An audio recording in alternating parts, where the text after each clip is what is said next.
In the harsh frontier of 1885 Montana, a desperate husband auctions his pregnant wife for a single dollar, selling her like cattle to the highest bidder. As Emma Winters stands barefoot on the auction block, her fate hanging in the balance, will the mysterious single father who offers to buy her freedom become her salvation or another master? The smell hit Emma first. Sweat, dust, and desperation mingling in the hot Montana air. She stood alone on the wooden auction block, her bare feet burning against planks baked by the August sun. The crowd of Blackwater Creek gathered in the square.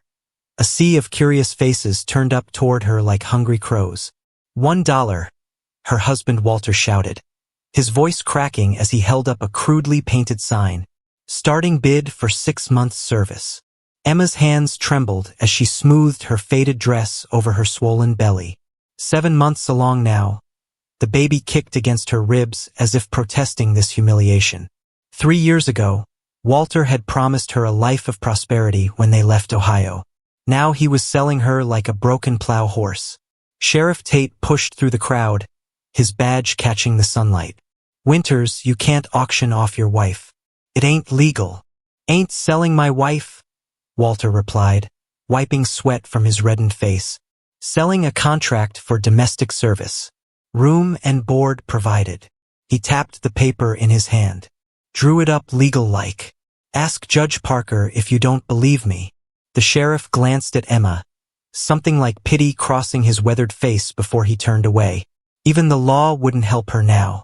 She can cook, clean, so better than most. Walter continued, desperation edging into his sales pitch. Educated too. Reads and writes. Bid starts at $1. The gathered townsfolk shifted uncomfortably. Some looked away. Others whispered behind raised hands. Emma spotted Mrs. Miller, the banker's wife, clutching her reticule tighter as she pulled her daughter away from the spectacle. Nobody's buying trouble, Winters, called a voice from the crowd.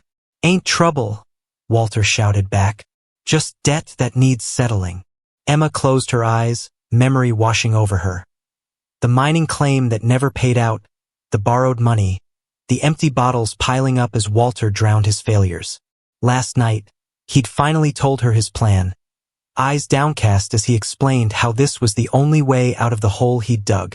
$2, called a voice from the back. Emma's eyes snapped open. The crowd parted to reveal Harlan McGrew, owner of the Red Rose Saloon. His thin mustache twitched as he smiled up at her, gaze lingering on the curve of her belly. Pretty thing like her could serve drinks until her time comes, McGrew added, causing titters among some of the men. Then clean rooms after. Everyone knew what kind of rooms needed cleaning at the Red Rose. $3, came another voice. A tall man with broad shoulders stepped forward. Unlike the others in their town clothes, he wore the practical garb of a homesteader, sturdy trousers, a worn but clean shirt, and boots caked with honest soil. Beside him stood a small girl, perhaps 5 or 6, her hand tucked trustingly in his. $3 from Ethan Hayes, Walter announced, suddenly more animated. Do I hear 4? McGrew spat a stream of tobacco juice into the dirt. 4. 5, Hayes countered without hesitation. The little girl tugged at her father's sleeve, whispering something that made him bend down to listen. He nodded at whatever she said, his expression softening momentarily before hardening again as he faced McGrew. $6, Hayes said firmly. Final offer. The saloon owner assessed Hayes coldly. You're overpaying, Hayes. She ain't worth the trouble she'll bring. 7, came another voice, Widow Carson, who ran the boarding house. I need help with the washing. Emma's heart leapt. The widow was strict but fair. Perhaps this wouldn't be. $10, McGrew snapped. Beat that, widow woman. Mrs. Carson's lips pressed into a thin line as she shook her head and stepped back.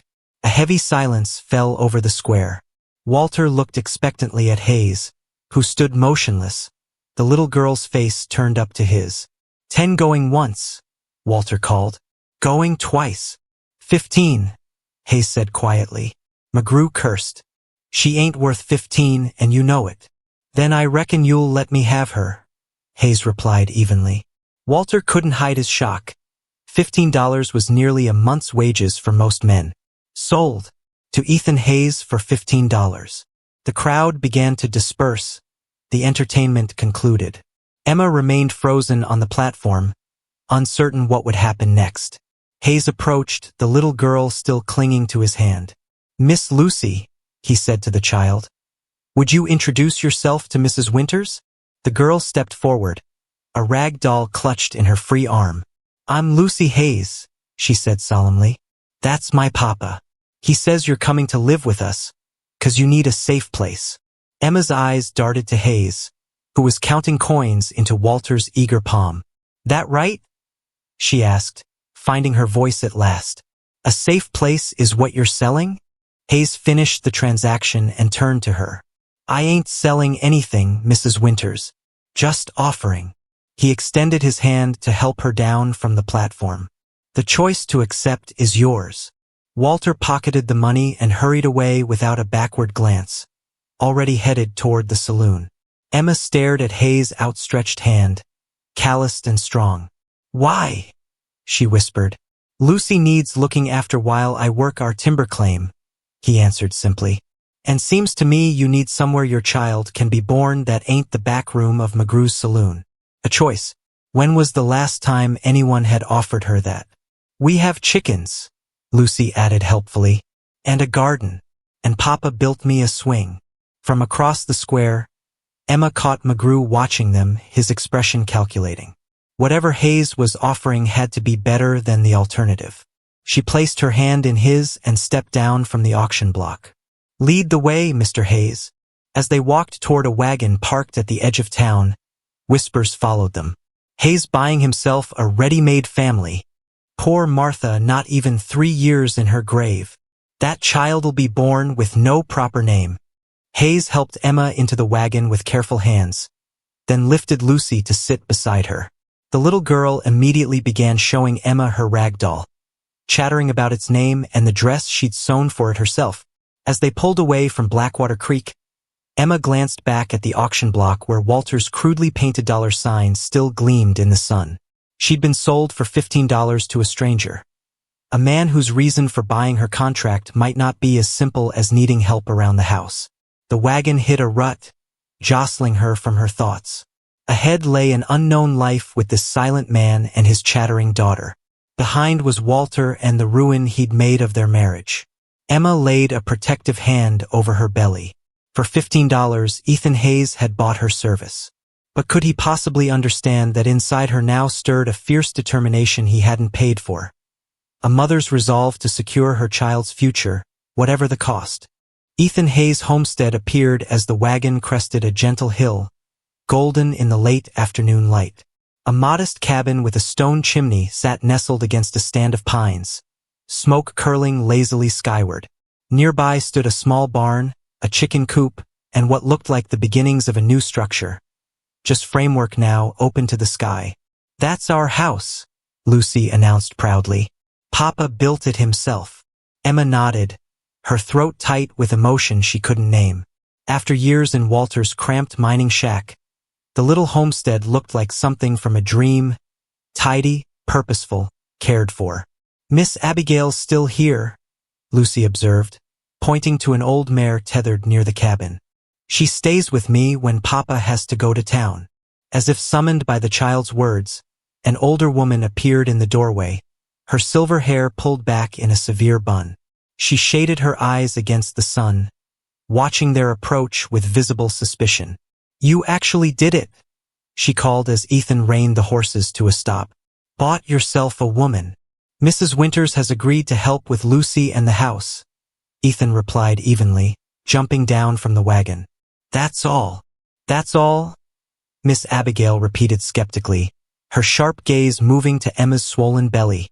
"And when her time comes, what then?" "Then we'll manage," Ethan said, helping Lucy down before turning to assist Emma. "Just like we always have." Emma accepted his help, noting how carefully he supported her weight as she descended.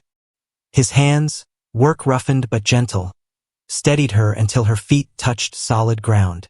Lucy darted forward, grabbing Emma's hand. "Come see my room. You're going to share with me until Papa finishes building yours. Emma glanced questioningly at Ethan. Started adding on when I heard Walter Winters was looking to sell his wife's contract, he explained, nodding toward the half-built structure. Another 2 weeks, it'll be ready. You planned this? Emma asked. Something flickered across his face. Discomfort, perhaps. Planned to offer help to someone who needed it. Miss Abigail snorted. Always the savior, aren't you, Ethan Hayes? Lucy tugged at Emma's hand. Come on. I want to show you my dolls. Let Mrs. Winters catch her breath first, Ethan chided gently. She's had a hard day. The hardest day was yesterday, Emma said quietly, when my husband told me he was putting me up for auction. A silence fell, broken only by the soft clucking of chickens scratching in the yard.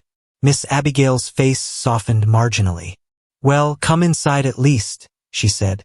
Supper's nearly ready, and you look like you haven't had a proper meal in weeks. The cabin's interior surprised Emma with its warmth and order. The main room served as kitchen and living area, with a stone fireplace, a sturdy table with 4 chairs, and shelves lined with books. More books than Emma had seen since leaving Ohio. 2 doors led off the main room, presumably to bedrooms. Lucy, wash your hands and set the table, Miss Abigail instructed. Mr. Hayes, there's water needs fetching if we're to have tea. Both obeyed without protest, leaving Emma alone with the older woman. I don't know what story he told you, Miss Abigail said in a low voice, stirring something savory smelling in a pot over the fire. But Ethan Hayes hasn't looked at a woman since he buried his Martha 3 years ago, so don't go getting ideas. The only idea I have, Miss Abigail, is surviving until this baby comes, Emma replied, one hand moving protectively over her belly, and making sure my child has a better life than I've managed to provide so far. The older woman studied her, then nodded once. Fair enough. She handed Emma a stack of plates. Lucy puts these in the strangest places. Top shelf, if you please. By the time Ethan returned with a bucket of fresh water, Emma had helped set the table and was showing Lucy how to fold napkins into the shape of birds, a skill her grandmother had taught her long ago. Look, Papa, Lucy exclaimed, holding up her lopsided attempt. Mrs. Winters is teaching me fancy things. Ethan's smile transformed his solemn face. Is that so? Well, it's a mighty fine bird, Miss Lucy. Supper was simple. Rabbit stew, cornbread, and early apples stewed with cinnamon. But after months of Walter's haphazard provisions, it tasted like a feast to Emma. She ate slowly, conscious of eyes watching her when they thought she wouldn't notice. Lucy's open curiosity, Miss Abigail's wary assessment, Ethan's careful, unreadable glances. Where's your family, Mrs. Winters? Miss Abigail asked as they finished the meal. Emma, she corrected gently. Please call me Emma. She set down her spoon. My parents died of fever when I was 17. I had an aunt in Columbus who took me in, but when Walter proposed and said we'd seek our fortune out west, she shrugged. Seemed like an adventure. Some adventure, Miss Abigail muttered.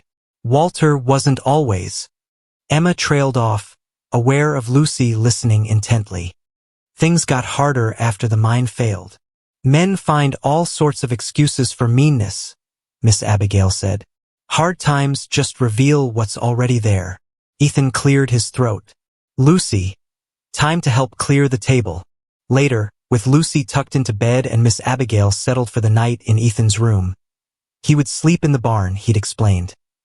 Emma found herself alone on the small porch, watching stars appear in the darkening sky.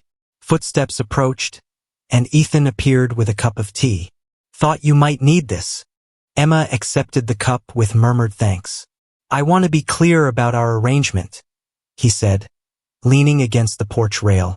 Your contract says 6 months of service. That's all I expect.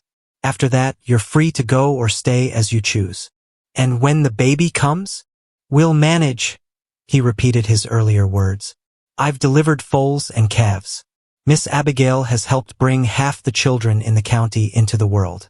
Between us, we'll see you through. Emma sipped her tea, studying him over the rim of her cup. Why did you really buy my contract, Mr. Hayes? He looked away, toward the half-built addition. Lucy hasn't had a woman's influence since her mother died, and I know what it is to need a second chance. Is that what this is? A second chance? Isn't that what we all hope for? He straightened, brushing dust from his trousers. Rest well, Mrs. Winters. Tomorrow's soon enough to figure out how things will work between us. As he walked toward the barn, Emma called after him. My name is Emma. He paused, looking back over his shoulder. Ethan, he offered in return. Good night, Emma. Inside, Emma eased onto the small trundle bed in Lucy's room, careful not to wake the sleeping child. Her hands skimmed over her belly, feeling the baby shift beneath her touch. We're safe for now, she whispered to her unborn child. But as she drifted toward sleep, a nagging worry followed her into dreams. Walter had never relinquished anything easily in his life. $15 might satisfy him today, but what would happen when the money ran out? And what kind of man was Ethan Hayes really to buy another man's pregnant wife? Safe, she'd told her baby. But in the wilderness of Montana territory, with winter approaching and her child's birth drawing near, Emma knew better than to trust in safety too completely. Outside, an owl called into the darkness. Inside, a child slept peacefully nearby, while a new life grew beneath Emma's heart. Tomorrow would bring its own challenges. For tonight, she would accept the strange new shelter and the tentative hope it offered. A hope worth far more than the $15 that had purchased her freedom. Dawn broke with the sound of Lucy's laughter. Emma opened her eyes to find the little girl already dressed, her face pressed against the window. It's snowing, Miss Emma. The first snow. Sure enough, delicate white flakes drifted past the glass, dusting the yard with a thin white blanket. 1 week had passed since Emma's arrival at the Hayes homestead, 7 days of establishing small routines that brought unexpected comfort. Gathering eggs, kneading bread, mending clothes by firelight while Lucy practiced her letters. Snow means winter's coming, Lucy announced importantly. Papa says we need to finish getting ready. Emma eased herself up, her back aching from the small trundle bed. The baby seemed to grow heavier each day. Then we'd better help him, hadn't we? In the main room, Ethan stood at the stove frying salt pork. The scent made Emma's mouth water. Morning, he said, glancing up. Sleep well. Before she could answer, the door burst open, bringing with it a swirl of snowflakes and Miss Abigail, her arms laden with bundles. Don't just stand there, she snapped. Help me with these before the snow ruins them. Ethan hurried to take the packages while Emma pulled a chair close to the fire. Miss Abigail wasn't supposed to visit until tomorrow, but Emma had quickly learned the older woman operated on her own schedule. Fabric, Miss Abigail explained, unwrapping the first bundle to reveal lengths of soft flannel. For the baby. And she glanced at Emma's protruding belly. Other things you'll need. Emma touched the fabric reverently. I can't accept. Not a gift, Miss Abigail interrupted. Payment. I need help with my preserving, and these old hands aren't what they used to be. You'll come tomorrow, work off the debt. It was pride disguised as practicality, Emma realized, the older woman's way of helping without making it seem like charity. Thank you, she said simply. Miss Abigail nodded brusquely. Now, let's see how that addition's coming along. Child needs a proper place to be born. Nearly finished, Ethan said, returning to his cooking. Another day or two. Best make it one, Miss Abigail replied, eyeing Emma critically. That baby's riding low. Won't wait much longer. Emma felt her face warm. It was still strange having her condition discussed so openly, after months of Walter's embarrassed silence. Lucy tugged at her hand. Can we make a blanket for the baby today? With the new cloth. After chores, Emma promised. First, we need to help your father finish that room. The early snow made for a busy day. While Ethan worked on the addition, Emma and Lucy gathered the last root vegetables from the garden, bringing them to the root cellar before frost could claim them. Emma found herself breathing heavily with the effort, needing to rest frequently. I'm slowing you down, she apologized to Lucy during one such pause. The little girl shook her head solemnly. Papa says babies are hard work even before they're born. That's why mamas are the strongest people in the world. Emma blinked back sudden tears. Your papa is a wise man. By midday, the snow had stopped, leaving the world hushed and white. Emma stood in the doorway of the new addition, admiring Ethan's workmanship. A simple room with rough-hewn walls, but sound and warm, with a small window facing east to catch the morning light. It's perfect, she told him as he fitted the door. Not finished with the furnishings, he replied, wiping sweat from his brow despite the cold. Bed frame needs assembly. Got a chest of drawers to bring from the barn. I never expected. Emma hesitated. Walter said you were buying my contract for 6 months' service, not providing a room for me and my child. Ethan focused on aligning the door hinges, not meeting her eyes. Child deserves a proper start. Room of their own. Emma watched his methodical movements, the careful precision of his work. So different from Walter's impulsive schemes, his grand plans that always fell apart. Were you building this before? Before you knew about me? Ethan's hands stilled momentarily. Been meaning to add on for a while, for Lucy's sake. But Emma noticed the fresh-cut lumber, the newly mixed mortar between the stones of the small hearth. This was recent work, begun with purpose. The sound of an approaching wagon interrupted her thoughts. Through the window, she saw a familiar figure on the driver's seat. Walter, she breathed, her heart suddenly racing. Ethan straightened, following her gaze. Without a word, he set down his tools and strode outside. Emma moved to the doorway, watching as Walter's wagon stopped in the yard. Lucy ran to her father's side, sensing tension but not understanding its source. Walter climbed down unsteadily, and even from a distance, Emma could see he'd been drinking. Come to check on my investment, Walter called, his words slurring slightly. Your business is with me, not Mrs. Winters, Ethan replied evenly. State your purpose. Walter pulled a crumpled paper from his pocket. Contract says I can inspect the premises. Make sure she's earning her keep. Emma stepped into the yard, one hand protectively over her belly. I'm right here, Walter. No need to talk around me. Walter's gaze shifted to her, his eyes narrowing. Looking mighty comfortable for a woman who's been sold. Mr. Hayes purchased my service, not my person, Emma replied, surprised by the steadiness in her voice. The law makes a distinction, even if you don't. The law, Walter scoffed. Since when did you become an expert? Since I started reading Mr. Hayes' books instead of hiding them like you made me do. The admission brought a flush of anger to her cheeks. 3 years you told me learning would make me dissatisfied, when all it did was show me how small you wanted my world to be. Lucy pressed closer to her father, eyes wide. Ethan rested a reassuring hand on his daughter's shoulder, but his gaze remained locked on Walter.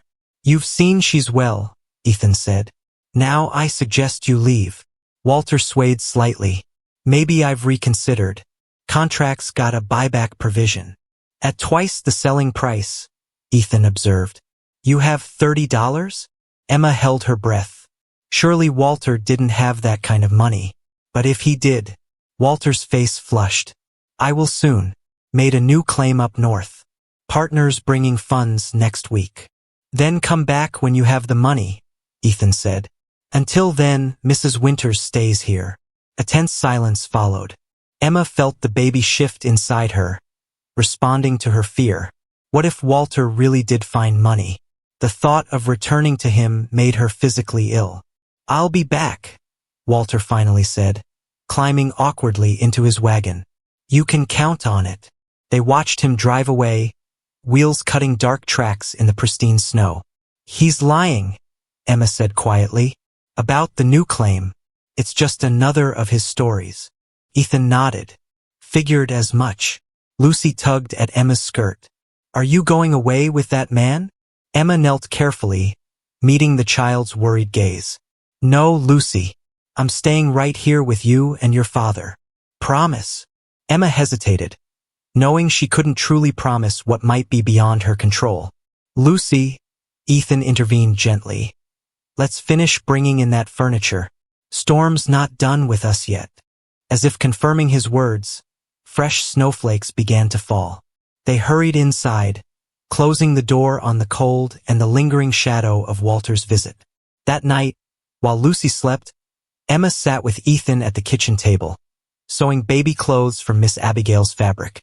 Outside, the snow fell steadily, transforming the world. "If he comes back with the money," Emma said quietly, "you'd have to let me go." Ethan set down the harness he was mending. "I bought your contract because you deserved a choice. If you choose to return to him, I won't stop you." "That's not what I meant." Emma's needle paused mid-stitch. "If he forces the issue legally, would you fight it?" "Yes." The simple word held such conviction that Emma looked up in surprise. Ethan met her gaze steadily. "I'd fight it." Something warm unfurled in Emma's chest. Not love, not yet, but perhaps its earliest seedling, trust. Outside, the snow continued falling, blanketing the homestead in white, covering Walter's tracks until they disappeared completely. The blizzard raged through the night, howling around the cabin's corners like a living thing. Emma woke to darkness and pain, her body seizing with an intensity that left her gasping. For a moment, she lay frozen, hoping it would pass. Then warm liquid rushed between her thighs, soaking the bedding. "No," she whispered, panic rising. "Not yet. Not during the storm." Another pain gripped her, stronger than the first.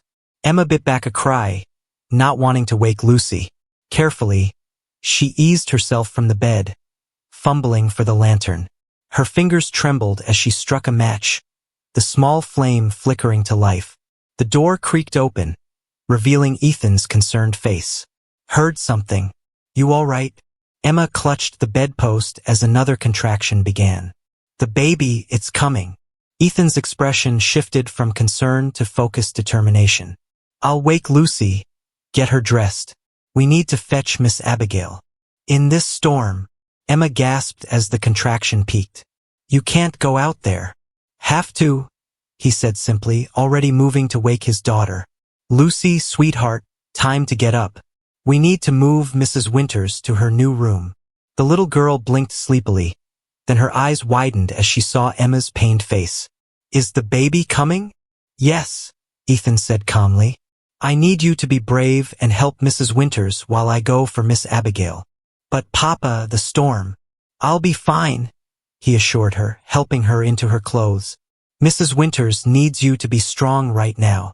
Emma watched their interchange through a haze of pain, touched by the gentle firmness with which Ethan guided his daughter. No shouting, no impatience, just quiet confidence in her ability to help. With Lucy's assistance, Emma made her way to the newly finished room. The bed, hastily assembled yesterday, had been made up with fresh linens. Ethan added logs to the small fireplace while Lucy brought extra blankets. "Kettle's heating," Ethan told her. "Lucy knows to add water when it boils. There's clean cloths in that chest." Emma nodded, another contraction building. "You shouldn't go alone." "No choice." He pulled on his heavy coat. "Lucy, remember what we practiced? If I'm not back by daylight, check the signal fire, then go to Mr. Peterson's," the child recited. "But you'll come back. You always come back." Ethan knelt, pressing his forehead briefly against his daughter's. "That's right. Always." He turned to Emma. "Trust Lucy. She's young but steady." With that, he was gone, the door closing behind him with a finality that sent a chill through Emma unrelated to her labor. The storm's fury intensified, rattling the windows like angry fists. Lucy took Emma's hand. "Don't worry. Papa knows the way to Miss Abigail's blindfolded. He says he could find it in the dark of the moon." Hours passed in a blur of pain. Lucy proved remarkably capable, bringing water, wiping Emma's brow, and speaking in a soothing voice that belied her years. Between contractions, Emma found herself wondering what kind of mother had raised such a self-possessed child, and what kind of father had nurtured those qualities after her death. "Tell me about your mother," Emma asked during a brief respite. Lucy, arranging clean cloths, paused. "I don't remember her much. Papa says she had yellow hair like mine and laughed a lot. She sounds lovely. Papa says I was the last gift she gave him before she went to heaven. Lucy's small face grew solemn. Is your baby a gift too? The question pierced Emma's heart. Walter had never seen their child as anything but an inconvenience, another mouth to feed. Yes, she said firmly. The greatest gift. By dawn, the storm had begun to subside, but Ethan and Miss Abigail had not returned. Emma's labor intensified, contractions coming faster, harder. Lucy, she gasped between pains. I think the baby's coming soon. Fear flashed across the child's face. But Papa's not back. And Miss Abigail. We'll manage, Emma said, echoing Ethan's words from days ago. You've been so brave. Just a little longer now. Lucy nodded, squaring her small shoulders. Tell me what to do. Before Emma could answer, the door flew open. But instead of Ethan or Miss Abigail, Walter stumbled in, bringing with him the cold and the reek of whiskey. Where is she? He demanded, eyes wild. Where's my wife? Lucy backed away, placing herself protectively between the newcomer and Emma. My papa's not here. You should go away. Walter advanced, swaying slightly. Move aside, girl. I've come for what's mine. Emma struggled to sit up, pain momentarily forgotten in the face of this new threat. Walter, what are you doing here?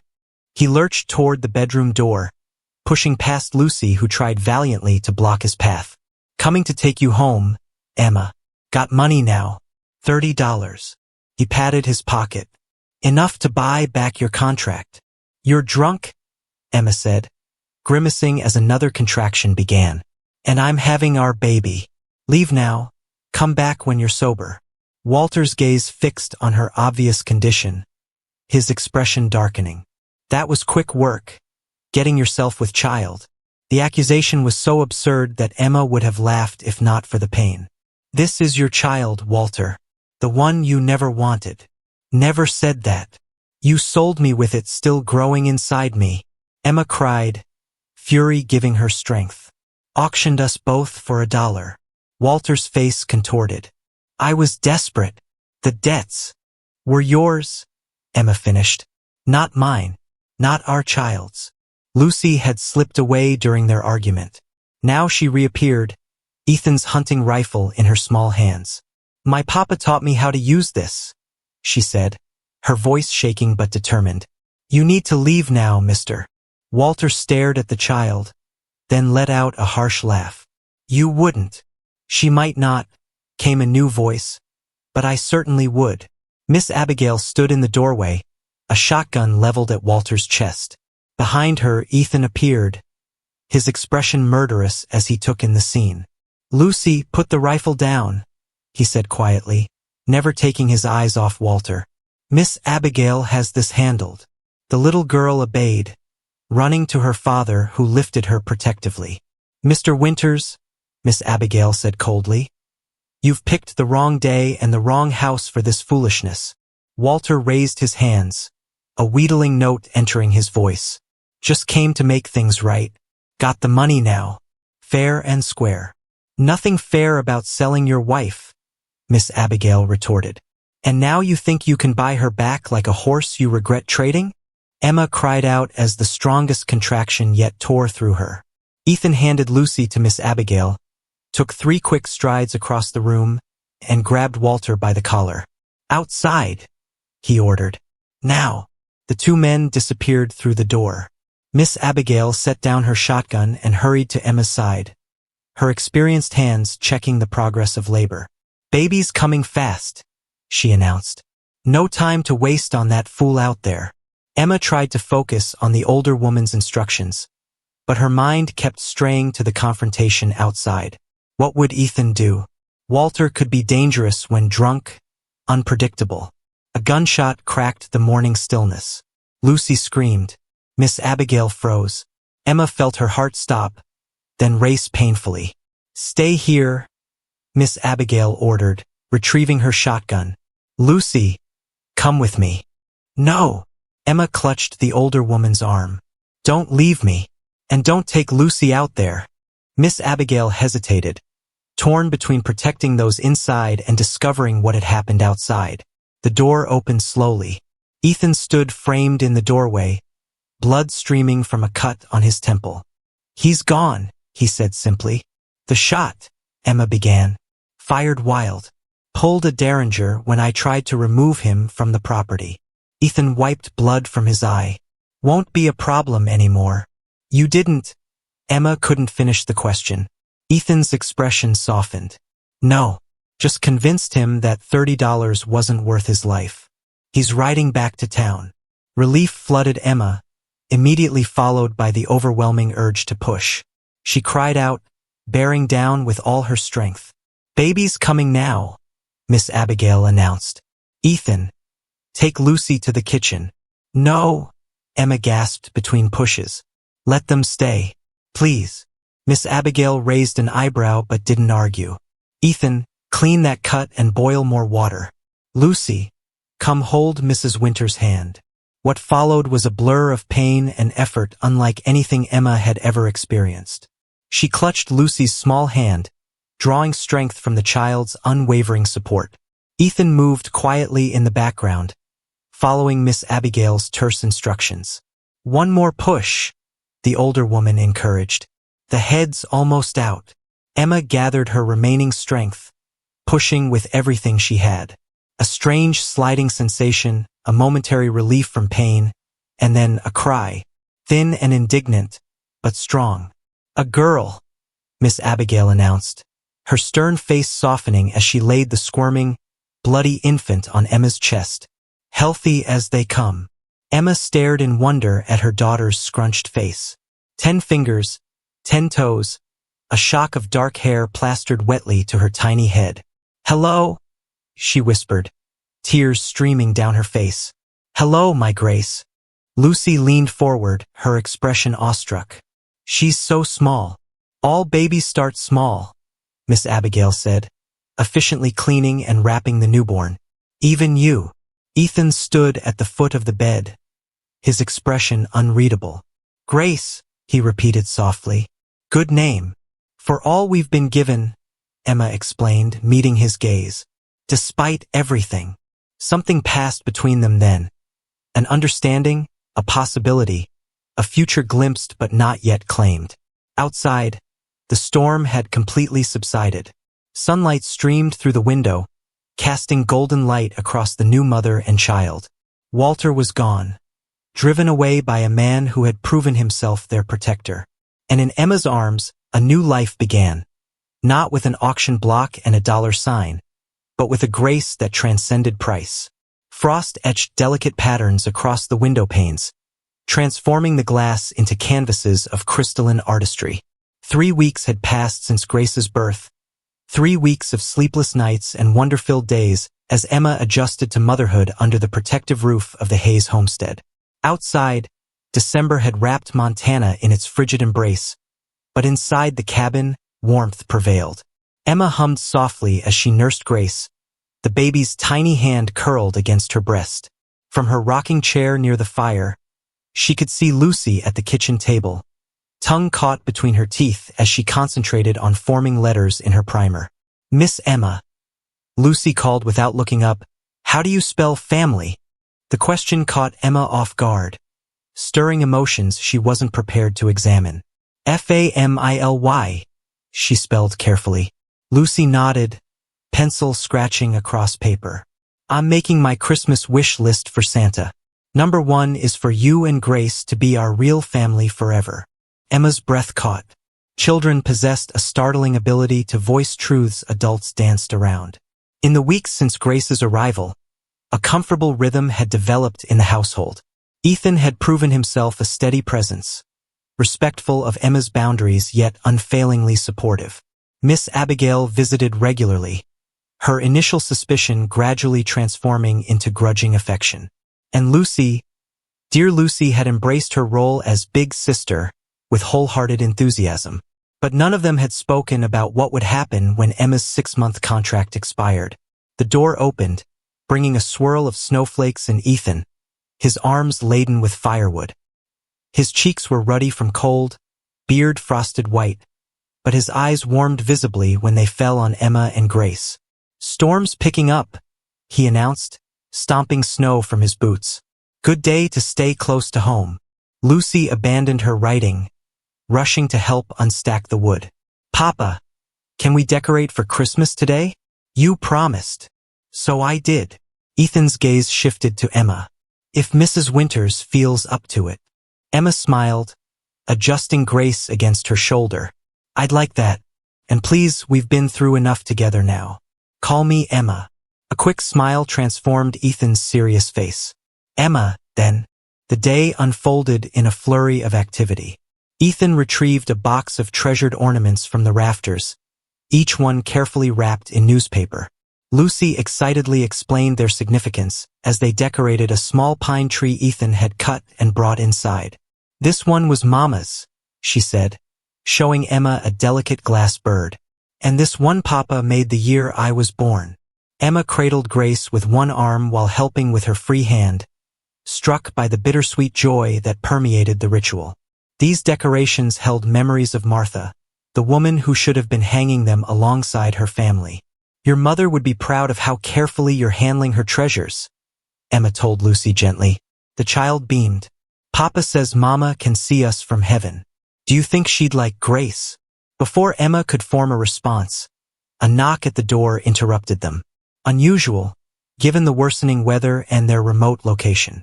Ethan frowned, moving protectively toward the door. "Who's there?" "Sheriff Tate," came the reply. "Need a word, Hayes?" Emma tensed, instinctively drawing Grace closer. The sheriff had witnessed her auction but done nothing to stop it. What brought him here now? Ethan opened the door, revealing the lawman stamping snow from his boots. Sheriff Tate nodded curtly to Emma before addressing Ethan. "Problem in town. Winters is making noise about his wife and child.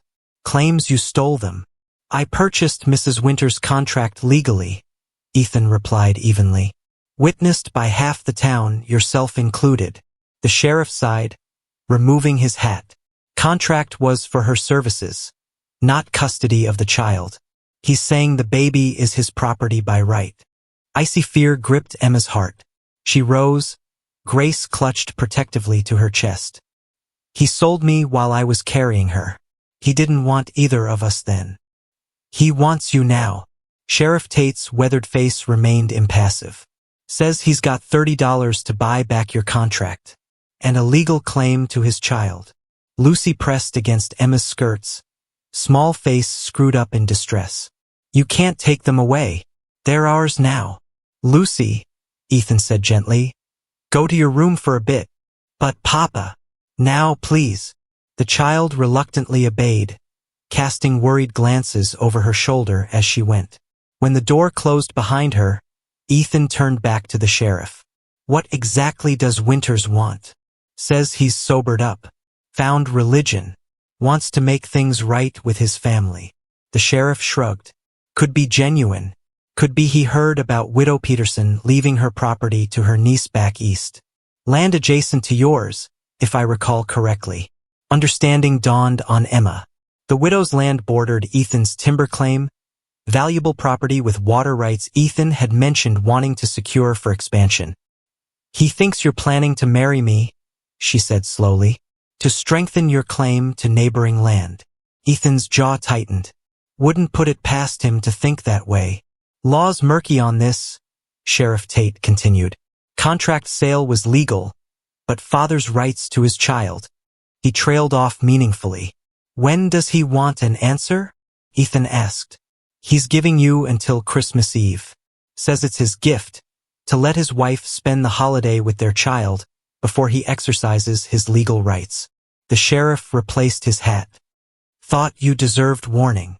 After he'd gone, silence fell heavy in the cabin. Grace fussed against Emma's shoulder, sensing her tension. "He won't take her," Ethan said finally, his voice low with conviction. "I won't let that happen." Emma paced, gently bouncing Grace to soothe her. "The law might be on his side. He's her father. A father who sold his pregnant wife for $1. Ethan's hands clenched at his sides. "No court would give him that child. But they might.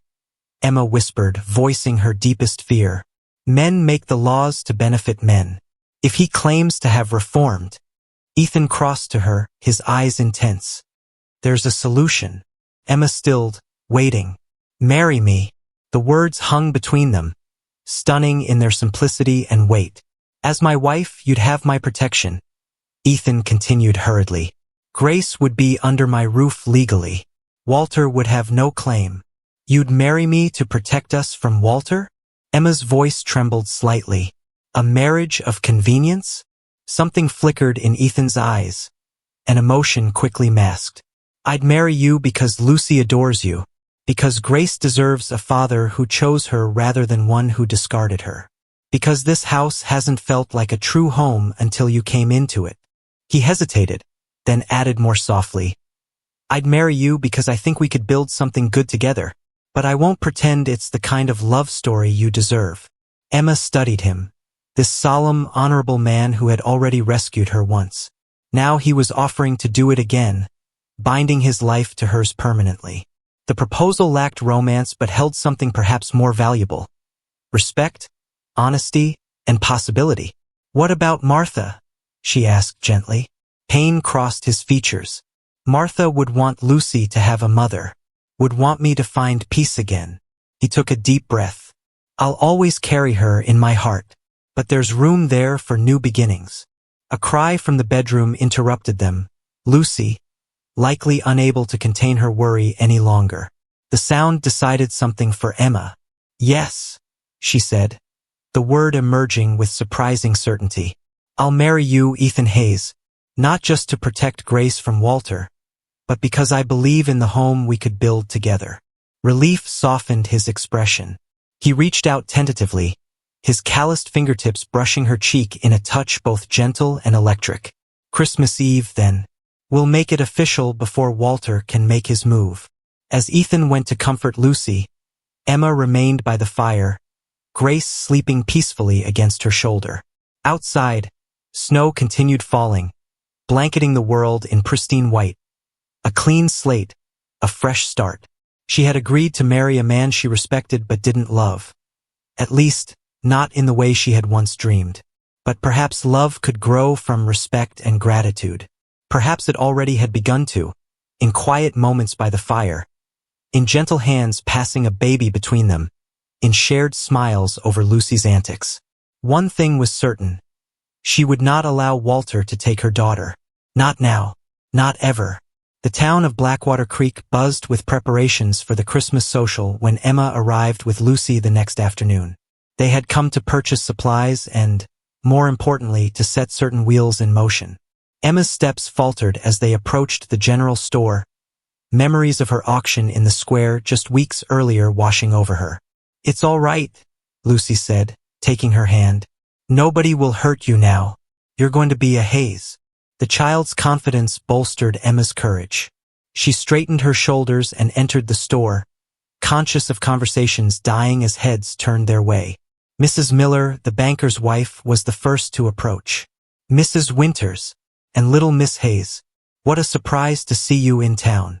Emma met the woman's gaze directly. We've come to order some special items for the wedding. Mr. Hayes and I are to be married on Christmas Eve. The pronouncement had exactly the effect she'd hoped for. Mrs. Miller's eyes widened, and Emma could practically see the news racing through her mind, ready to be distributed throughout town.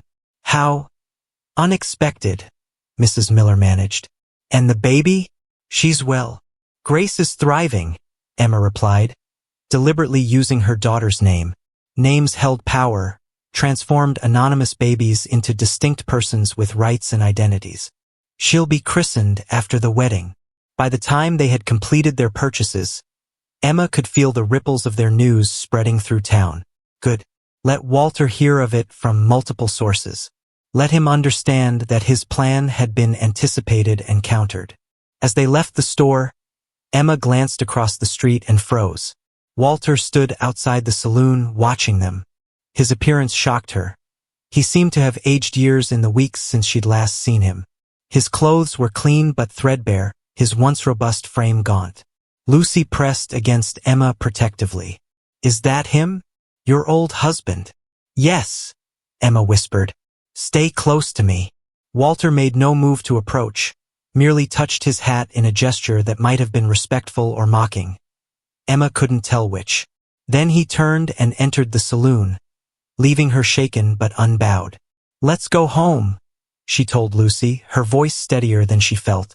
As their wagon pulled away from town, Emma couldn't shake the feeling that Walter's apparent acceptance had come too easily. The man she had married was tenacious in pursuit of his goals, particularly when pride was involved. Whatever game Walter Winters was playing, Emma vowed to be ready. You can't marry him tomorrow. Walter's voice shattered the peaceful stillness of the chapel, bouncing off the bare wooden walls where Emma stood alone, arranging holly branches for the Christmas Eve ceremony. She whirled, heart pounding, to find her husband. No, she corrected mentally, her soon-to-be ex-husband, standing in the doorway.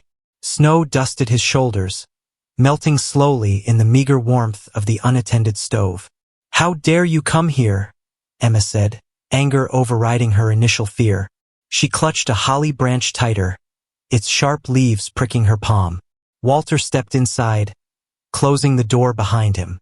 His movements were steady, his eyes clear, sober, then, almost worse than his drunken state, for it meant his actions were deliberate. Came to talk sense into you, he said, removing his hat. You and the baby belong with me. Your rightful husband. The husband who auctioned me for $1? Emma countered, moving behind a pew to maintain distance between them. Who treated me and his unborn child as property to be sold? Shame flickered across Walter's face. Unexpected, genuine. I've done wrong by you, Emma. Won't deny it. He ran a hand through his thinning hair. Been sober 3 weeks now, since the day Hayes threw me off his property. Emma frowned, surprised by this claim. Why now? After all this time, seeing you there with him, with our child, made me realize what I'd thrown away. Walter took a tentative step forward. I've changed, Emma. Found work at Peterson's mill. Steady job. Rented a proper house in town. Despite herself, Emma was curious. The Walter she had known had flitted from scheme to scheme, never settling long at any real labor. You've been working at the mill? Since when? Since I sobered up. Old Peterson gave me a chance when nobody else would. Pride colored his voice. Said I had a good head for numbers. Put me in charge of the accounts. Something about this didn't fit with the Walter she knew, the man who could barely keep track of their own meager finances. Mr. Peterson trusts you with his accounts? Walter nodded, gaining confidence. Turns out I've got skills beyond digging holes in the ground. And with his son gone back east, he needs someone reliable. Emma studied him, trying to reconcile this seemingly changed man with the husband who had sold her. What do you want, Walter? Really? A second chance. He stepped closer, his expression earnest. I've got the $30 to buy back your contract.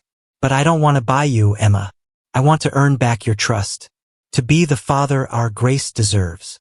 The use of their daughter's name, the name Walter couldn't possibly know unless he'd been asking about them, sent a chill through Emma.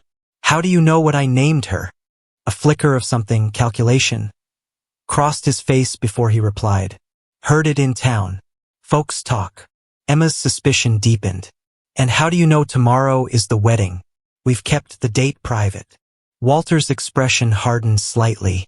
Not private enough. Mrs. Miller told her husband, who mentioned it at the mill. Plausible, Emma conceded. The banker's wife was Blackwater Creek's most reliable source of gossip. It doesn't matter, she said firmly. I'm marrying Ethan tomorrow.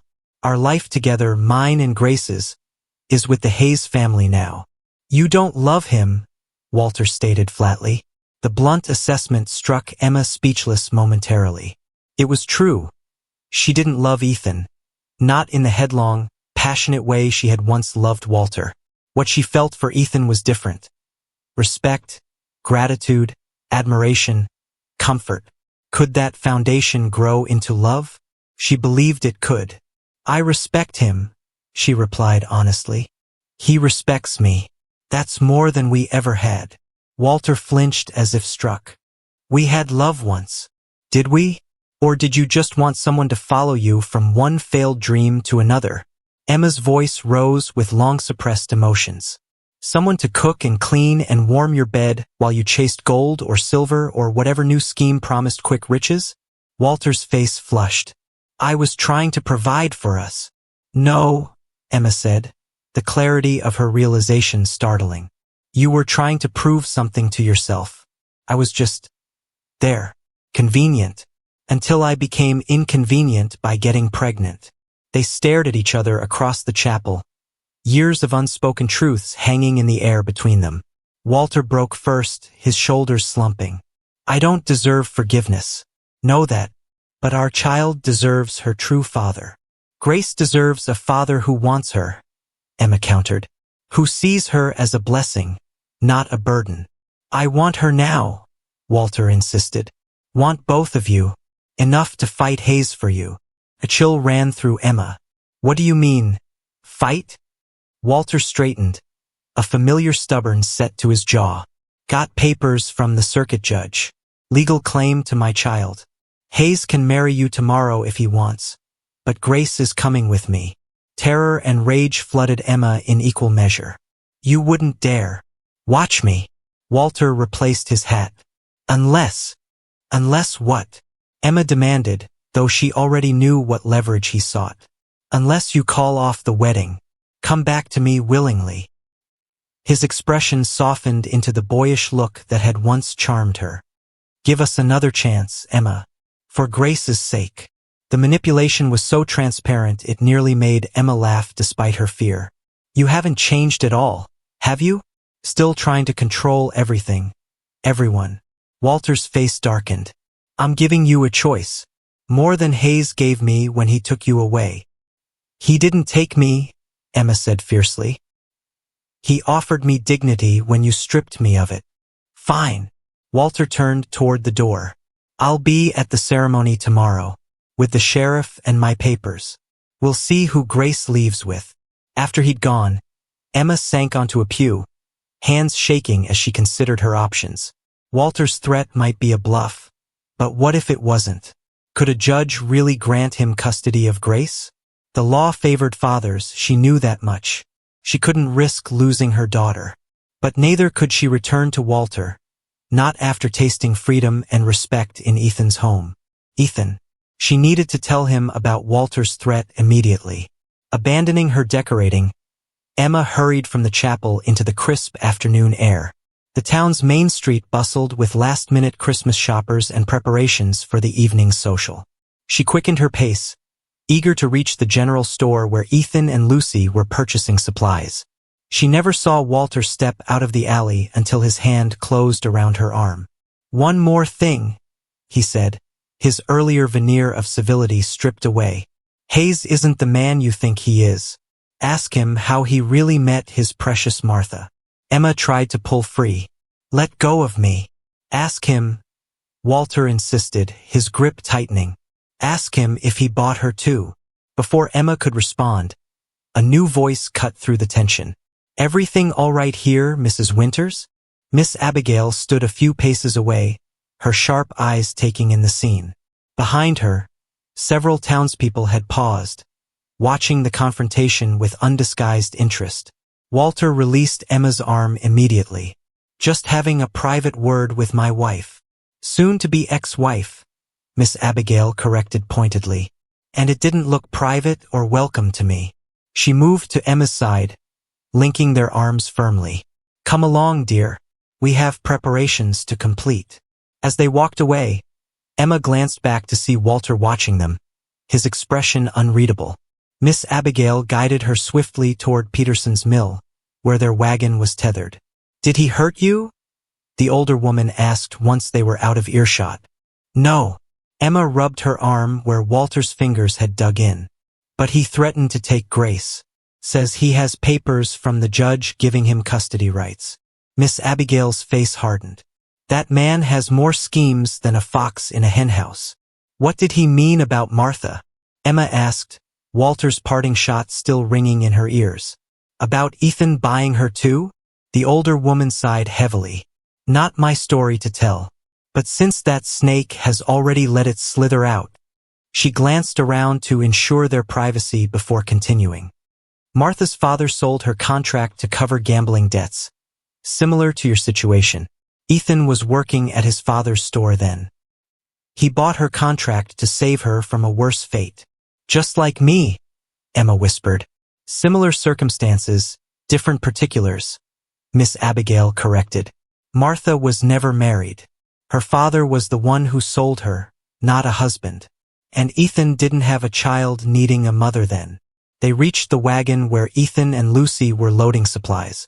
Ethan's expression brightened when he spotted Emma, then quickly sobered as he noted her distress. "What's happened?" he asked, helping her up to the wagon seat. Emma recounted her encounter with Walter, watching Ethan's face darken as she described the custody threat. She hesitated before adding, "He also said something about Martha, about how you met her." Ethan froze momentarily, then continued securing their purchases. "I see. Is it true?" Emma pressed gently. "Did you purchase her contract too?" His shoulders slumped slightly. "Yes, her father sold her to cover debts. I couldn't stand by and watch it happen. Why didn't you tell me?" Ethan helped Lucy into the wagon before climbing up himself. "Didn't want you thinking it was a pattern, that I make a habit of buying women." "I would never think that," Emma assured him. "There's more you should know," Ethan said quietly, his eyes on the road ahead as he guided the horses away from town. "Martha and our marriage began as one of convenience too. Protection for her, help for me with the store." Emma absorbed this revelation. "But you grew to love her." "Yes." A simple word, heavy with memory. Didn't take long. She was easy to love. The unspoken implication hung between them. Unlike Emma, perhaps? She pushed the thought aside, focusing on the more pressing issue. "Walter says he'll come tomorrow with the sheriff and legal papers. To take Grace." Ethan's hands tightened on the reins. "Let him try. What if the law is on his side?" Emma's voice caught. "I can't lose her, Ethan." He turned to meet her gaze, his own fierce with determination. "You won't." The remainder of the journey passed in tense silence, broken only by Lucy's occasional questions about Christmas preparations.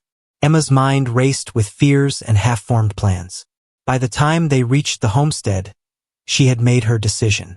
While Ethan unloaded supplies and Lucy ran to check on the Christmas decorations, Emma took Miss Abigail aside. "I need to ask something of you," she said quietly. "Something important." The older woman listened as Emma outlined her request, her expression shifting from surprise to reluctant understanding. "You're sure about this?" Miss Abigail asked when Emma had finished. "There must be another way." "If there is, I can't see it," Emma replied. "Will you help me?" After a long moment, Miss Abigail nodded. "Against my better judgment. But yes." That night, after Lucy had gone to bed buzzing with excitement for the next day's wedding and Christmas celebrations, Emma found Ethan alone by the fire. Grace slept peacefully in her cradle nearby, tiny hands curled into fists above the blanket. "I've been thinking about Walter's threat," Emma began. Ethan looked up from the small wooden horse he was carving. "A Christmas gift for Lucy. I won't let him take her." "I know you'd fight for her," Emma said softly. "That's one of the many things I admire about you. But fighting might not be enough. The law often sides with fathers." "Then we'll leave," Ethan said, setting aside his work. "Take the children and go somewhere Walter can't find us."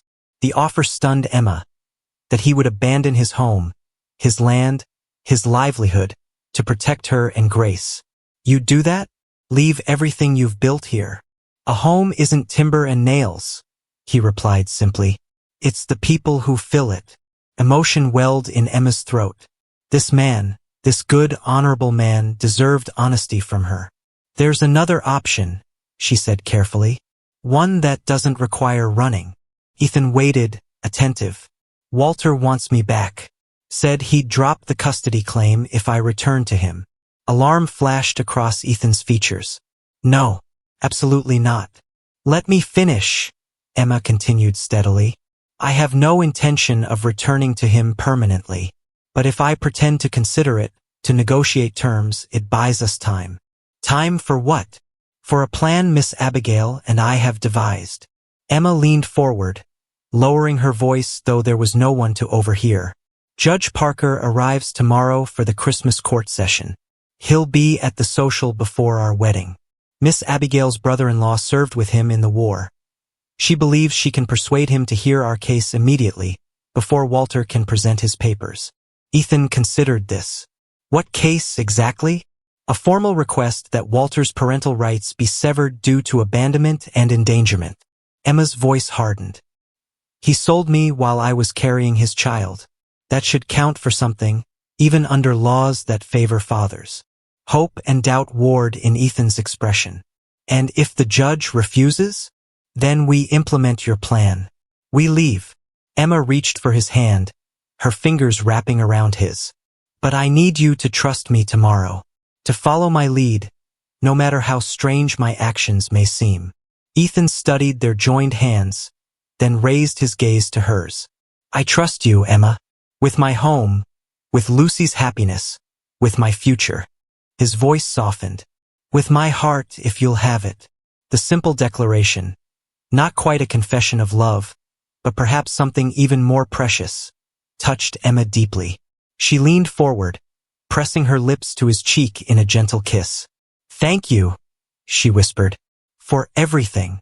As she rose to check on Grace before seeking her own bed, Emma felt a curious mixture of determination and peace. Tomorrow would bring its challenges, perhaps even heartbreak. But for the first time since Walter had placed her on that auction block, she felt truly in control of her own destiny. Whatever happened at the Christmas Eve ceremony, Emma Winters would no longer be a woman sold to the highest bidder. She would be a woman who had found her own worth, and it was greater than any price that could be named. You look beautiful, Miss Emma, Lucy gasped, her eyes wide with wonder as she circled Emma in the small back room of Blackwater Creek's chapel. Christmas Eve morning had dawned clear and cold, sunlight streaming through frosted windows to illuminate the simple white dress Emma wore. Borrowed from Mrs. Peterson, altered hastily by Miss Abigail's expert hands. Not a proper wedding gown, but its clean lines and embroidered collar lent Emma a dignity she hadn't felt since leaving Ohio years ago. Thank you, sweet girl, Emma replied, smoothing nervous hands over the fabric. Are you sure you don't mind sharing your father with me? Lucy shook her head emphatically, sending her ribbon braids dancing. I asked Santa for you and Grace to stay forever. He's just giving me my present early. The child's innocent acceptance brought tears to Emma's eyes. Despite the circumstances that had brought them together, an auction block, a desperate bargain, a dollar sign, Lucy had embraced Emma with an open heart that humbled her daily. A soft knock interrupted the moment. Miss Abigail entered, Grace bundled in her arms and a concerned expression clouding her usually stern features. Judge Parker is here, she announced quietly. But so is Walter. And Sheriff Tate. Emma's pulse quickened. Did you speak with the judge? Briefly. He agreed to hear us before the ceremony. Miss Abigail's mouth tightened. But Walter got to him first. Been spinning quite a tale about reforming and deserving another chance. He's lying, Lucy burst out indignantly. He's a bad man who sold Miss Emma like a chicken. Hush, child, Miss Abigail admonished, though without real heat. Adults are handling this. Emma took Grace from the older woman, drawing strength from her daughter's solid warmth. Where's Ethan? Keeping Walter away from the judge. There in the main chapel with Reverend Collins. Miss Abigail adjusted Emma's collar with fussy hands. Remember our plan? Judge will hear both sides, then make his ruling. If it goes against us, Ethan and I will leave with the children, Emma finished. Head for Oregon country. The contingency plan felt desperate but necessary. Emma would not allow Walter to take Grace, even if it meant abandoning their hopes for a settled life here. There's one more option, Miss Abigail said hesitantly. Judge Parker mentioned it might simplify matters if what? If Walter were to formally relinquish his rights to Grace. Sign papers surrendering his claim. Emma laughed bitterly. He'll never do that. Grace is his leverage to force me back. People can surprise you, Miss Abigail replied cryptically. Sometimes even the Walter Winters of this world catch a glimpse of their better nature. Before Emma could question this odd statement, the door opened again. Ethan stood framed in the doorway, his Sunday suit brushed free of dust, hair slicked neatly back. His solemn face brightened momentarily at the sight of Emma in her wedding dress, then sobered again. "Judge is ready to hear us," he said simply. "Lucy, you stay with Miss Abigail." "But I want to help," the child protested. Ethan knelt to her level. "You are helping. By watching over your sister." He nodded toward Grace. "Can you do that for me, Button?" Lucy's expression remained mutinous, but she nodded. "Yes, Papa." After transferring Grace to Miss Abigail's capable hands, Emma took a deep breath and smoothed her dress one final time. Ethan offered his arm, a gesture both protective and steadying. "Whatever happens in there," he said quietly, "we face it together." The main chapel buzzed with hushed conversations that died abruptly when Emma and Ethan entered. The Christmas decorations, holly boughs and pine garlands Emma had arranged yesterday, created a festive backdrop at odds with the tension filling the room. Judge Parker sat behind a makeshift desk near the altar, his imposing figure and stern countenance lending gravity to the impromptu proceedings. Walter stood nearby, startlingly respectable in clean, pressed clothes, hair trimmed and face freshly shaved. Sheriff Tate hovered at the judge's elbow, evidently uncomfortable with the situation but determined to maintain order. Reverend Collins, who had been scheduled to perform the wedding ceremony in just 2 hours' time, looked particularly distressed by this unexpected legal intervention. "Mrs. Winters, Mr. Hayes?" Judge Parker acknowledged them with a curt nod. "Unusual circumstances bring us together this morning. Mr. Winters has petitioned for custody of his natural child, currently in your possession." "She's my daughter," Emma corrected firmly. "Not property to be possessed." The judge's bushy eyebrows rose slightly. "Indeed, that is precisely the matter we must settle." He shuffled through papers before him. "I understand Mr. Hayes purchased a 6-month labor contract from Mr. Winters, but the child was not explicitly included in this transaction." "The contract was for Mrs. Winters' services," Ethan confirmed. "But when a man sells his pregnant wife, he forfeits any moral claim to the child she carries." Walter stepped forward. "I made a terrible mistake, Your Honor. One I'm deeply ashamed of." His voice carried a humility Emma had never heard from him before. "I was desperate, drinking heavily, not in my right mind, yet clear-headed enough to draw up a legal contract," Ethan observed dryly. Judge Parker held up a hand. "I'll hear each party without interruption." He turned to Walter. "Mr. Winters, you abandoned your pregnant wife by selling her contract. Some might view this as surrendering your paternal rights." "I never intended to give up my child," Walter insisted, "only to secure necessary funds during a difficult time. I've since reformed, Your Honor, secured steady employment, established a proper home, stopped drinking entirely." Emma couldn't contain her skepticism. 3 weeks of good behavior doesn't erase years of neglect and cruelty. "Mrs. Winters," the judge chided, "you'll have your turn." Walter continued, his expression earnest. "I'm simply asking for the chance to be a father to my daughter, to make amends to my wife." "Ex-wife," Emma corrected. "I'm to marry Mr. Hayes today." "Which brings us to another complexity," Judge Parker noted. "Mrs. Winters, would you share your perspective?" Emma straightened, gathering her courage. "Your Honor, I stood on an auction block in this very town while my husband, the father of my unborn child, sold me to the highest bidder. Had Mr. Hayes not intervened, Grace would likely have been born in a brothel or on the streets." Murmurs rippled through the assembled townspeople as Emma continued. "Walter never wanted this child. He saw my pregnancy as an inconvenience, another mouth to feed. Only now, when he sees me established in a respectable home with a man who treats me with dignity, does he suddenly discover fatherly feelings." She turned to face Walter directly.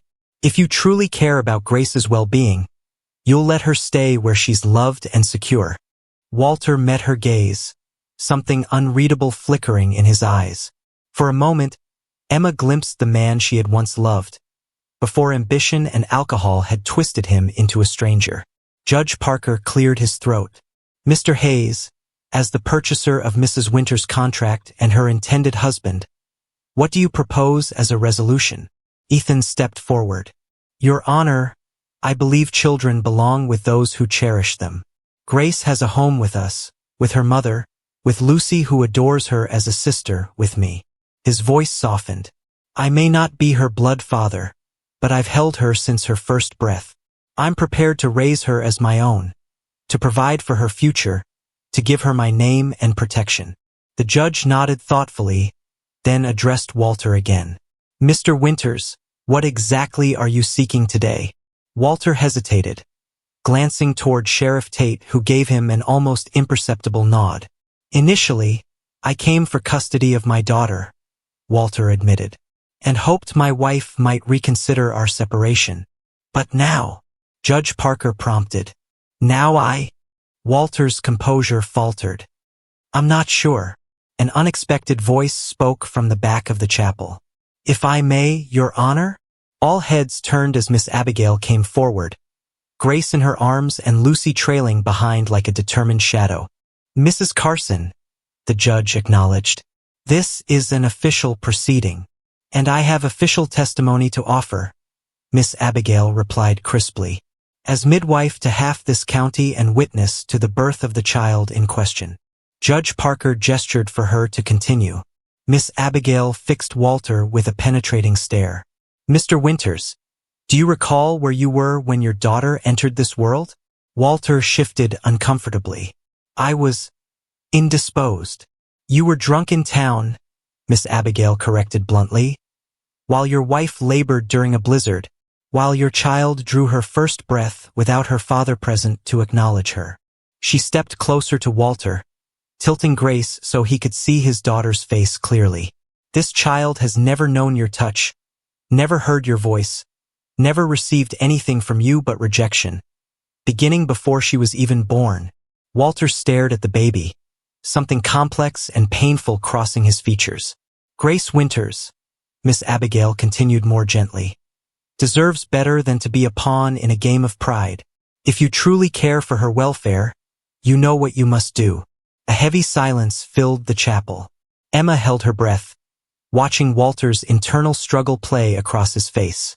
Finally, he turned to Judge Parker. Your Honor, I'd like to amend my petition. Emma felt Ethan tense beside her. Instead of custody, Walter continued slowly, I'm asking for occasional visitation, to know my daughter. Nothing more. Gasps and whispers erupted from the onlookers. Emma stared at Walter in disbelief, searching for the hidden agenda behind this sudden reversal. Judge Parker leaned forward. Are you formally relinquishing your parental claim, Mr. Winters? Walter swallowed hard. If Mrs. Winters and Mr. Hayes permit occasional visits, then yes, I'll sign whatever papers necessary. Walter, Emma whispered, stunned by this unexpected capitulation. Why? He met her gaze directly, more honest than she'd seen him in years. Because Miss Abigail's right. Grace deserves better than to be used as leverage. He glanced toward Ethan. She has a good home, a father who wants her. I won't tear that apart out of pride. Emma felt tears prick her eyes, moved despite herself by this glimpse of the man Walter might have been in different circumstances. Judge Parker brought proceedings to a swift conclusion after that, having Sheriff Tate witness as Walter signed papers relinquishing his paternal rights while establishing limited visitation privileges, to be exercised only with Emma and Ethan's permission. As the townsfolk dispersed to prepare for the evening's Christmas social, Emma found herself alone with Walter near the chapel door. Thank you, she said simply. Walter nodded, an unfamiliar humility in his bearing. I meant what I said about changing. Not for you, that ship has sailed. I can see that now. His gaze drifted to where Ethan stood with Grace and Lucy. But maybe I can still become someone my daughter won't be ashamed to know someday. "I hope you find peace, Walter," Emma replied, surprised to discover she meant it. He touched his hat in a gesture of farewell. "Be happy, Emma. You deserve that." As Walter walked away into the bright winter morning, Emma felt a weight lift from her shoulders, the final remnant of their troubled past releasing its hold. 2 hours later, standing before Reverend Collins with Ethan's steady hand clasping hers, Emma spoke her vows not from necessity or gratitude, but from a place of genuine hope. This marriage, begun as a practical arrangement, now held the promise of something deeper, respect blooming into affection, friendship deepening into love. "I now pronounce you husband and wife," Reverend Collins declared as Christmas bells began to ring across Blackwater Creek. Ethan's kiss was gentle, affirming rather than claiming. When they turned to face the assembled well-wishers, Emma felt Lucy slip a small hand into hers on one side while Ethan, cradling Grace, stood strong on the other. A family forged not by blood but by choice, worth far more than the dollar that had set her journey in motion. Spring transformed the Montana landscape, melting snow into rushing streams and coaxing tender green shoots from soil long frozen. On the Hayes homestead, new life abounded, seedlings stretching toward sunlight in the expanded garden, chicks peeping in the coop, calves wobbling beside their mothers in the small pasture Ethan had fenced during winter. Emma stood on the porch, watching Lucy guide Grace's first tentative steps across the yard. At 5 months, Grace was determined to walk before crawling, stubbornly pulling herself upright at every opportunity. Lucy, now 6 and deeply invested in her role as big sister, provided endless patient encouragement. "Just like her mother," Ethan observed, coming to stand beside Emma. Determined to do things her own way, the casual compliment warmed Emma. For months of marriage had established a comfortable rhythm between them, a partnership based on mutual respect that grew more affectionate with each passing day. Ethan remained reserved by nature, expressing his feelings through actions rather than words, but Emma had learned to read the language of his care. Coffee prepared before she woke, a wildflower placed on her pillow, fingers gently brushing hers when passing the salt at dinner. "The Petersons' wagon," Lucy called, pointing down the long drive where dust rose behind approaching wheels. Emma shaded her eyes against the bright April sun. "Must be Mrs. Peterson bringing those seedlings," she promised. But as the wagon drew nearer, she realized it carried not Mrs. Peterson but Walter, sitting beside young Jim Peterson who handled the reins. Her body tensed instinctively, though the reaction lacked the fear that once accompanied her ex-husband's presence. In the months since the Christmas Eve ceremony, Walter had exercised his visitation rights just twice, brief, awkward encounters where he'd held Grace stiffly while making stilted conversation. Each visit had ended with apparent relief on both sides, leading Emma to wonder if he would eventually abandon this tentative connection to his daughter. Yet here he was again, climbing down from the wagon with a large wooden object tucked under his arm. Ethan moved subtly closer to Emma, a protective gesture she appreciated even as she recognized it was likely unnecessary. The Walter who approached now bore little resemblance to the desperate man who had once threatened to take Grace. Steady employment at Peterson's mill had filled out his gaunt frame, and his clear eyes and steady gait testified to continued sobriety. "Mrs. Hayes," Walter greeted Emma formally, then nodded to Ethan. "Hayes. Winters," Ethan replied evenly. "Unexpected visit." Walter shifted the wooden object. A cradle, Emma now saw, beautifully crafted with intricate carvings along its sides. "Finished this at the mill yesterday. Thought Grace might use it." Lucy had gathered Grace into her arms and approached cautiously. "You made that?" she asked Walter, curiosity overcoming her usual wariness around him. "I did," pride colored Walter's voice. "Old Peterson's been teaching me woodworking. Found I have a knack for it." Emma studied the cradle with genuine admiration. The craftsmanship was exquisite, curved headboard adorned with delicately carved roses, rockers perfectly balanced, every edge sanded smooth. "It's beautiful," she acknowledged, though Grace has nearly outgrown her cradle. "Figured as much," Walter admitted. "But maybe," he hesitated, glancing at Ethan. "Maybe it'll be useful again someday." The implication hung in the air between them. Emma felt her cheeks warm as Ethan's hand found the small of her back, a subtle gesture that neither confirmed nor denied the possibility. "Thank you," Ethan said simply, reaching to examine the cradle more closely. "Fine workmanship." The men carried the cradle inside while Emma prepared coffee, the domestic scene striking her with its strangeness. Her former husband and current one moving around each other with cautious civility, Lucy trailing behind with questions about woodworking that Walter answered with surprising patience. Later, as Walter prepared to leave with Jim Peterson, he lingered in the yard, watching Grace toddle between Emma and Lucy. "She has your determination," he observed, "and your eyes." "But your chin," Emma replied, surprising herself with the observation. "That stubborn little chin is pure Winter's." Walter smiled faintly. "Poor child." His expression grew more serious. "I'm heading west, Oregon country. Mill's sending me to establish timber contracts with the settlements there." "That's a long journey," Emma said. "When will you return?"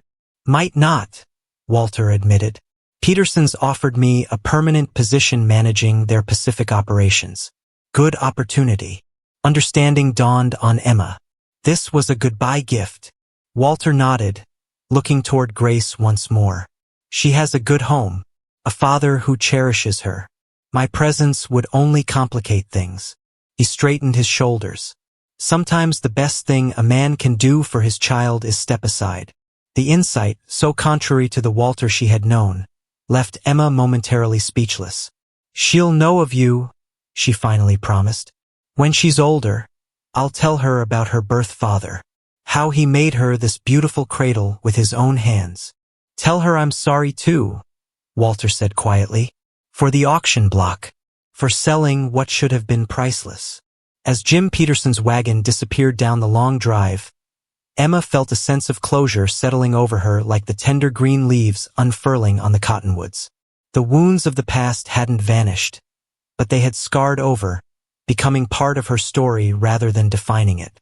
That evening, after the children were asleep, Emma joined Ethan on the porch where he sat watching the first stars appear. Without speaking, she settled beside him on the bench he'd built during the winter evenings, their shoulders touching comfortably. "Walter's gift was thoughtful," she said after a companionable silence. Ethan nodded. "Man's changed. People can," Emma agreed. "Given the right circumstances, the right support." Her thoughts drifted to her own transformation, from desperate woman on an auction block to respected wife, mother, and partner in this thriving homestead. The journey had begun with humiliation but led to unexpected dignity. "His comment about the cradle being useful again someday," Emma ventured carefully. "Did that trouble you?" Ethan turned to face her, his expression thoughtful in the gathering dusk. "Troubled? No." He reached for her hand, his calloused fingers entwining with hers. "But it raised a question I've been meaning to ask." Emma's pulse quickened. "What question?" "Our marriage began from necessity," Ethan said slowly. "Protection for you and Grace. A mother for Lucy. Practical matters." "Yes," Emma agreed, uncertain where this was leading. "But these past months," he paused, seeming to search for words, "they've become more than practical for me." The simple admission sent warmth cascading through Emma's chest. "For me too." Ethan's thumb traced gentle circles on her palm. "If we were to have a child together, not from necessity but from love, how would you feel about that?" "Love." He had spoken the word so naturally, without the awkwardness she might have expected, and in doing so, had named the feeling that had been growing between them through winter's intimate evenings and spring's shared labors. "I would welcome it," Emma replied softly. "A child born from choice, not circumstance. A child who would never know an auction block or a dollar sign." Ethan leaned forward, pressing his forehead gently against hers. "I love you, Emma Hayes, not because you mother my daughter or keep my home, but because of who you are. Your strength, your kindness, your determination. And I love you," Emma whispered back, the words feeling both momentous and completely natural. "Not because you rescued me, but because you saw my worth when others missed it." Their lips met in a kiss deeper than any they had shared before. Not the formal seal of a wedding ceremony or the gentle goodnight of established routine, but a true communion of hearts that had found each other despite unpromising beginnings. Inside the cabin, Grace's cradle sat waiting. Not just a gift from a departing father, but a promise of future possibilities, of a family continuing to grow in love and purpose. 1 year earlier, Emma had stood on an auction block, her value reduced to a painted sign and a dollar amount. Now she sat beneath Montana stars, her worth measured in love freely given and received, in children thriving under her care, in a partnership founded on respect and blooming into devotion. No price could be placed on such treasures. They were, quite simply, beyond value, just as she had been all along.